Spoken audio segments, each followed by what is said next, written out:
हम इज़्ज़त चाहते हैं, इज़्ज़त से रोज़गार चाहते हैं जो हमें मिल नहीं रही। दो बातों की एक बात, ये सफ़ेद बालों के साथ हमसे ज़लालत नहीं बर्दाश्त होती। अगर बाहर कोई चीज़ पड़ी है वो चीज़ हम भी मानते हैं वो गलत पड़ी हुई है, ठीक है, फुटपाथ के ऊपर पड़ी है वो गलत पड़ी। आज मेरी दुकान के अंदर से मेरी मलकियत सामान उठाया जाता है, फिर उसको बलडोज किया जाता है, ये कहाँ का कानून है? और ना उनके साथ कोई अफसर होता है सरकारी, ठीक है, ना कोई और, या ट्रक होता है, ठीक है, या लोडर होता है कॉर्पोरेशन का, सामान उठाती है, यहाँ तक करके लोगों के गले तक उठाए इन्होंने। कॉर्पोरेशन वालों ने दीवार पे लांग के उनको वहां से उठा के उन पे तशद्दुद किया है और उनके ताले तोड़ के और उनका सब कुछ उठा के उनको तशद्दुद का निशाना बनाया। वो तंजीम वालों के प्लांट है, उनकी बूजर है। जब उनकी बूजरों और प्लांटों पे मसला आता है वो हम दुकानदारों को रोडों पे ले आके लंबे डाल लेते हैं, इस्तेमाल करते हैं। जब से डीसी साहब ने ऑर्डर किया हुआ कि दुकानें बंद कर लो, तब से कारपोरेशन वाले ये सामान उठा रहे हैं और उठा के फिर तोड़ी जा रहे हैं। पीरा वाले आते हैं, वो अलग दुकानें बंद करवाते हैं, 10-10 हज़ार रुपये लेते हैं। एलपीजी गैस लाहौर शहर में और पूरे पाकिस्तान में नायाब होती हुई नज़र आ रही है। क्या ये मसनूई तौर पर बहरान है या कुछ माफिया इसके पीछे काम कर रहा है? जब हम कल भी एक एहतजाज कवर कर रहे थे, उससे पहले भी एहतजाज जब हम कवर कर रहे थे, तो एक साइड ये कह रही थी एक माफिया है, माफिया पैसे बचा रहा है, वो 200-250 रुपये गैस लेता है और 5-5, 600 रुपये बेच रहा है। क्योंकि पाकिस्तान के अंदर ये बात मशहूर है, किसी चीज़ का बहरान पैदा हो जाए तो महंगे से महंगा बेचा जाता है। अब जिस माफिया की बात की जा रही थी, ये माफिया मेरे सामने सारा का सारा मौजूद है। ये मेरे अकब पे देख रहे हैं, मेरे राइट पे, मेरे लेफ़्ट पे, छोटे छोटे बच्चे, बड़े बड़े लोग, ये सारा का सारा माफिया, वो माफिया जो मुबय्यना तौर पर बताया गया कि ये माफिया है। अच्छा, ये माफिया ये लाख लाख रुपए कमा ही नहीं रहा। ये माफिया कह रहा है कि हमें 2000-3000 रुपये बच जाएँ तो बहुत हैं, हमें तो पैसे ही नहीं बच रहे, हम चाय के पैसे बनाने के लिए यहाँ पर तंग हो रहे हैं। ये बात कौन कर रहे हैं? क्या वाकई माफिया है या नहीं है? इनसे जान लेते हैं। भाई अस्सलाम वालेकुम। जी वालेकुम सलाम सर, कैसे हैं आप? ठीक हैं, अल्लाह का शुक्र। अच्छा, ये बताइएगा कि आपको तो माफिया करार दिया गया है, आप लोग तो पैसे जो 250 रुपये गैस लेते हैं 5-5, 600 रुपया बेचते हैं, आप लोग एहतजाज क्यों कर रहे हैं? सर बहुत शुक्रिया सबसे पहले तो आपका। और ये मेरे आपको जो नज़र आ रहा है ये सारे जो है ताजर है, ठीक है, इनमें से माफिया कोई नहीं है। ज़्यादा पैसे बचा लिए सारों ने? सर असल में हकीकत ये है कि गवर्नमेंट ने अभी रिसेंटली ऐलान किया कि 304 रुपये कुछ पैसे अनाउंस किया, ठीक है। अब हमारे जितने भी ये दुकानदार है इनको 400-450 रुपये पर केजी प्लांटों से गैस मिल रही है। 400-450 जी, उससे ऊपर। हाँ जी, क्या रेट है मुझे बताएं जरा जी।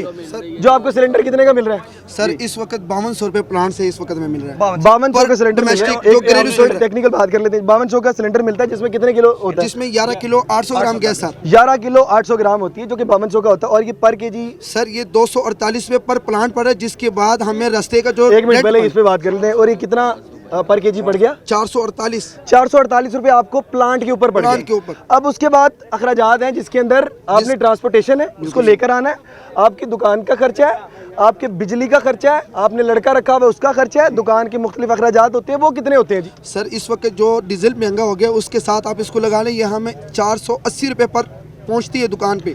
480 रुपये आपको पहुंच रही है जी सर। 304 कैसे बेचेंगे? सर यही हम अपनी गवर्नमेंट से सवाल करते हैं कि आप हमें 300 रुपये बस दुकान पे दे दें और हमारा किराया और बिजली का बिल आप दे दें, हम 4 रुपये कमाने को भी तैयार हैं। 300 रुपये आपको दे दें? हम 300 रुपये हमें ला कर दे दें हमें दुकान पे। ये क्या है? आपको तो माफिया बताया गया, आप तो 50-100 रुपये कमाते हैं, आप 4 रुपये क्यों कमाना चाह रहे हैं? आपके 24 के तवस्सुस से ये मुतालबा करते हैं कि गवर्नमेंट से अपनी कि हमें 300 रुपये पर केजी में हमारी दुकान पर दे दें। छोटी दे रहे हैं सर आपको हम, इस बात की छोटी आपके वसात से दे रहे हैं कि 300 रुपये में हमें दें, बाकी हमें कुछ भी ना बचे। ये तो 1-2 लोग बात कर रहे हैं, बाकी सारे लोग भी 4 रुपये प्रॉफिट पे काम करें। 4 रुपये इंशाल्लाह तैयार हैं हम सारे, ठीक है। ये मेरे कैमरामैन साहब जरा थोड़ा दिखा सकें कि कितना मजमा यहाँ पर मौजूद है। यहाँ राइट से लेफ्ट, बिल्कुल पीछे से लेकर आगे तक, मेरे सारे राइट लेफ्ट हर जगह पर ये तमाम के तमाम लोग मौजूद हैं और सारे के सारे कह रहे हैं कि 4 रुपये हमें बचा दिए जाएं, 4 रुपये की इवज़ हम काम करने के लिए तैयार हैं। तो अगर आपको 480 रुपये मिल रहा है तो ये यकीनन तौर पर फिर तो ज़्यादती होगी आपसे 304 रुपये खरीदना, इवन 350 खरीद 400 खरीदना भी ज़्यादती होगी। 480 रुपये आपको पड़ रहा है तो आप कुछ ना कुछ थोड़ा सा प्रॉफिट रख के बेचेंगे। सर इससे आगे एक और जुल्म है हमारे साथ कि हमारे पास जो प्राइस कंट्रोल मजिस्ट्रेट साहब आते हैं या हमारे पास पीरा के बंदे आते हैं, वो कहते हैं ये क्या लगाया? हम कहते हैं जी ये कि हमें इस तरह पड़ा है। कहते हैं आओ जी करो जुर्माना। किसी को 20,000 पे कर देता है, किसी को 10,000, किसी को FIR दे देती है। सर ये पूरी दुनिया के सामने या हमारी जितनी बरादरी ये देख लें, हर बंदे का यही मसला है, सिर्फ मेरा नहीं है। आप पूरे लाहौर में जाएंगे तो आपको यही नज़र आ रहा होगा इंशाल्लाह। सर हम आपको ये हलफ पे बता सकते हैं कि हमें इस रेट पे मिल रही है, हम आपके साथ गलत बयानी नहीं कर रहे। ये सारा का सारा बिजनेस तबाह हो रहा है। आप जिस बिजनेस कम्युनिटी को पकड़ते हैं वो इसी तरह की कोई ना कोई दास्तान सुनाते हुए नजर आती है। सर अब मसला ये है कि आए गैर कानूनी काम कर रहे हैं तो इसका हक बनता सिविल डिफेंस आए, हमारे पास कोई चीज़ कम है, कोई सेफ्टी कम है, हमें चलान करके जाए। कारपोरेशन का क्या काम बनता है? ठीक है कारपोरेशन, ठीक है हम कानून के साथ है जो कहते हैं, अगर है हमारा सिलेंडर फुटपाथ के ऊपर पड़ा है, ठीक है आप उसको उठा के ले जाए, बाहर पड़ा दड़े के ऊपर उठा के ले। हाँ ये क्या कि मेरी दुकान के अंदर से कूलर से लेके मोटरों से लेके हर सामान मेरी दुकान से अंदर उठाया जाता है, सारा का सारा सामान दुकान से अंदर सारा। अच्छा जी ये नहली दे सुने, मैं बताता हूँ कि बात क्या हुई है। अच्छा अब ये बात बिल्कुल मैं मुझे क्लियर करने दें। अच्छा अब ये देखिए करते क्या हैं, आपकी दुकान के बाहर कोई चीज़ मौजूद है, एक चीज़ मौजूद होती है, मेरी बात सुनिएगा, बताइएगा कि मैं ठीक कह रहा हूँ। दुकान के बाहर से कोई चीज़ एक उठाते हैं कि जी बाहर क्यों पड़ी है, और अंदर दुकान के घुसते हैं और जो आपकी इस्तेमाल की चीज़ें वो उठा के ले जाते हैं। सर अगर बाहर पड़ी है वो चीज़, मेरी बात सुनो, अगर बाहर कोई चीज़ पड़ी है वो चीज़ हम भी मानते हैं वो गलत पड़ी हुई है, ठीक है फुटपाथ के ऊपर पड़ी है वो गलत पड़ी।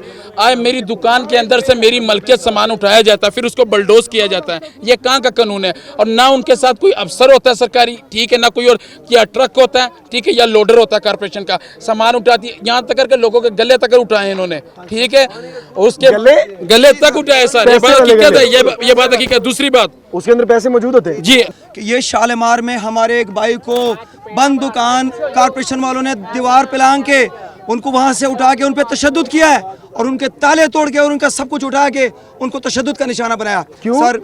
उनका वो तो तशद्दुद नहीं कर सकते सर आप ये मौजूद एविडेंस है। MCL की बात हो रही है। जी। MCL वाले मैं बताता हूँ, अब मैं इनको डाकू ना कहूँ तो क्या कहूँ, लोगों की दुकानों से सामान उठा के लेके जाते हैं, लोगों के गले उठा लेते हैं, इनको माफिया कहते हैं, और उनके गले उठा के लेके जाते हैं, उनके बंदे उठाते हैं, ताले तोड़ते हैं और बाद में उनको मारते हैं। ये कौन सा कानून आपको इजाजत देता है? उस दिन पीरा वाले हैं, पीरा वाले ने ग्रीन टाउन से कम 12 से 13 लोग उठाए हैं रेट में, और फिर हमने 1,10,10 हज़ार रुपये का उससे के साथ डील की, मैंने खुद की है, 1,20,000 रुपये उनको दिया और 12 लोगों को छुड़ाया। ये कहा 12 लोगों को 1,20,000 रुपये छुड़ाई। वो कैसे? पर्ची बना के दी है? पर्ची की तरह उसकी पर्ची नहीं थी, उन्होंने उनको डाला था। बंदे आइडेंटिफाई कर सकते हैं आप? हाँ क्यों नहीं कर सकता हूँ। चले जी अब हम पैरा के पास आएंगे, हम आपके पास जी ग्रीन टाउन तशरीफ लेकर आएंगे। हम बात सुन ले मेरी बात, हमने जी पैरा वालों के साथ ऑपरेशन करेंगे जी ग्रीन टाउन में, आपको ऑन कैमरा कह देता हूँ, हम उनके साथ ऑपरेशन करते हैं ग्रीन टाउन, हमें जगह आइडेंटिफाई करवाएंगे, आपने बंदे आइडेंटिफाई करवाने हैं। गरीब आदमी का यकीन करेंगे उसकी 4 दिन दिहाड़ी ना लगे ना, उसका घर नहीं चलता, उसका घर बिल्कुल नहीं चलता। तो जब किसी गरीब का घर नहीं चलता ना तो उसको इस तरह की परेशानी होती है, जब परेशानी में फिर वो इस तरह बोलता है। बात असल जो मसले का जड़ है ना, हमारे तंजीम भी है और लोग भी मुखलिस है, हम किसी के ऊपर कोई इल्ज़ाम नहीं लगाते। मैं आपको एक बात बताऊं, मैं छोटी सी बात बताऊं, हाँ बताए। अब मुझे नहीं पता कि आपकी तंजीम के क्या मामला है, लेकिन मैं जब से यहाँ पे खड़ा हूँ ना, ठीक है, हर शख्स कह रहा है कि आपकी तंजीम के मसाइल हैं। मसाइल है ना सर, आप सुनेंगे ना। जी जी देखो ये पहले भी बात ये कि DC साहब वो तंजीम वालों के प्लांट है, उनकी बूजर है, जब उनकी बूजरों और प्लांटों पे मसला आता है वो हम दुकानदारों को रोडों पे ले आके लंबे डाल देते हैं, इस्तेमाल करते हैं। हम पीर वाले दिन से अपनी दुकानें खुद बंद करने लगे हैं। DC साहब बात नहीं सुनना चाहते, हमारे DC साहब बात नहीं सुन रहे, इस पीर से AC साहब बात नहीं सुन रहे। और सर मैं आपसे पूछना चाहता हूँ, क्या आपके घर में गैस है? नहीं है मेरे घर में नहीं। आप LPG नहीं यूज करते? LPG क्या आप प्लांट से जाकर भरवाते हैं या शॉप से? मेरे अब्बा जी बता रहे थे जी, जब ये 304 का रेट भी नहीं आया था तो 480 में तब लेके आया था, तो मैं समझता हूँ कि किस तरह से महंगी बिक रही है गैस। सर मैं खुद गया हूँ IG साहब के ऑफिस में, वहाँ पे नालायकी वाला सिलेंडर पड़ा हुआ है, हर जगह सिलेंडर इनके अपने बनाए हुए कंपनी के आते हैं, हम उसको रिव्यू ना करें, क्या करें सर? अच्छा भाई आप एक बात बताएं, एक मिनट मैं जरा भाई से बात कर लूँ। भाई अब मसाइल ये सारों के हैं, हल क्या होगा आप बताएं, आप सेंसिबल आदमी लग रहे हैं ना। हम तो क्या हल है? यहाँ पे हमारी मीटिंग है, जुल्म तो नहीं देखो ये मीटिंग हुई दुकानदारों की, एहतजाज में इसलिए नहीं कह रहा हूँ कि एहतजाज है, इंशाल्लाह एहतजाज होगा तो पूरा इंशाल्लाह पाकिस्तान देखेगा कि एहतजाज है। जितनी दुकानें और जितने हम लोग परेशान हैं, इसलिए हम लोग इकट्ठे हुए हैं कि हम 8-10 बंदे जाएँ DC साहब के पास, आपकी मेहरबानी आप आएँ। DC साहब टाइम नहीं दे रहे, जब से DC साहब ने ऑर्डर किया हुआ है कि दुकानें बंद कर लो, तब से कारपोरेशन वाले ये सामान उठा रहे हैं और उठा के फिर तोड़ी जा रहे हैं। पीरा वाले आते हैं, वो अलहदा दुकानें बंद करवाते हैं, 10-10 हज़ार रुपये लेते हैं। मुझे बहुत दुख हुआ जब ये बाबा जी मेरे साथ खड़े हुए और ये अपनी रुदात बयान कर रहे थे। बाबा जी आप क्या चाहते हैं? मैं चाहता हूँ कि आप सारों की फाइनल एक बात कर दें और 30 सेकंड के अंदर आप बात करते हैं कि आप क्या कह रहे हैं। हम इज़्ज़त चाहते हैं, इज़्ज़त से रोज़गार चाहते हैं जो हमें मिल नहीं रही। दो बातों की एक बात, ये सफ़ेद बालों के साथ हमसे ज़लालत नहीं बर्दाश्त होती, ना इदारों की, ना प्लांट वालों की और ना कंपनियों की। बस मेरा ये मौका। बिल्कुल ये तमाम बातें आ गई हैं। सिर्फ और सिर्फ इन लोगों के साथ बैठें और बैठने के बाद तमाम लोगों से बात तो करें, मसाइल सामने आ जाएंगे और जब मसाइल सामने आएंगे तो इसका हल भी यहाँ पर आ जाएगा। आपने अपना फीडबैक ज़रूर देना है। इसी के साथ अपने मेज़बान हमजा जावेद को दीजिए इजाज़त। अल्लाह ने के बाद।